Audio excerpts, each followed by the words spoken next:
etimbiddwa Bugiri district yonna buli wamu. Tugendayo ku Lwokusatu next week. 10,000 gy'abantu kikuŋŋaanireyo okuva mu Uganda yonna n'ebweru wa Uganda nga bajjukira olunaku Mukama lwe yantwalirako mu ggulu. Nze nandibadde nafa dda, nandibadde nafumbira omusajja wa mukyalo eyo ng'ali mu kayumba kattaka n'akasubi, naye Mukama addira abali mu nfuufu n'abatuuza n'abalangira. So post eno egamba nti Heavenly Touch Healing Day for you and your family annual anniversary eya buli mwaka.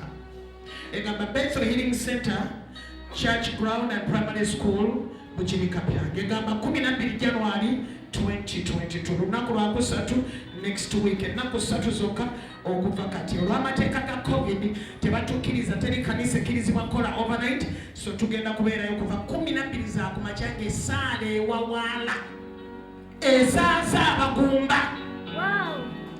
Eddira abali mu nfuufu ne batuuza n'abalangira, eddira abaalema abataasoma n'ebawa ssente ng'ate abaasoma balooya badokita bapangisa ku kizimbe kyo gwe ataasoma, bateekeko kiriniki, bateekeko law chambers oba bateekeko amasaluuni, kubanga Mukama addira abali mu nfuufu n'abatuuza n'abaki bateekeko amaduuka. So tujja gendayo tatandika saa 12 ku makya paka 12 olw'eggulu, kuba tetuli waggulu w'amateeka, tulina okussaamu gavumenti ekitiibwa, so tetukkirizibwa kusuusa ssaawa 12 eza kafyu ng'abadde e Kampala ng'abeeri bagenda gye balaga.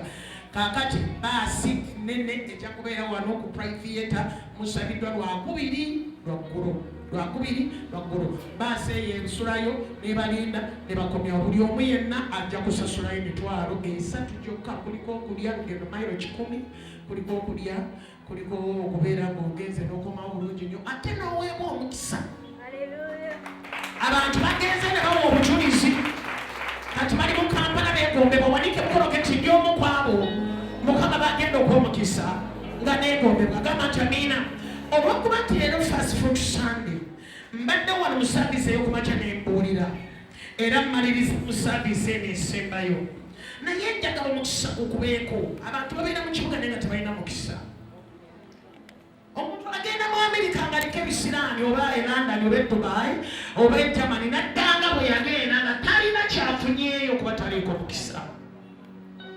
Omulala n'agenda e China, e Japan, e London, naddanga alina omukisa. Wanika omukono ge nti guno omwaka ye Mukama nkwegayiridde, nsaba mbeera omukwabo nga mbeera n'omukisa nga nfuluma era nga nyingira. Emikono kiwanike nga temulimu mabubunya. Gamba nti ayi Mukama, nsaba omwaka guno mbeera omukwaba abalina omukisa nga nfuluma era nga nyingira. Haleluya! Emikono girekeyo ekitundu ky'eddakiika. We need your presence. Kyali si Kimbugwe jangu nyambe. Tuluyimbe ffembe eddakiika emu. Abajjukira Charles Kimbugwe mukubereka engalo zammwe. Mwaka zimba.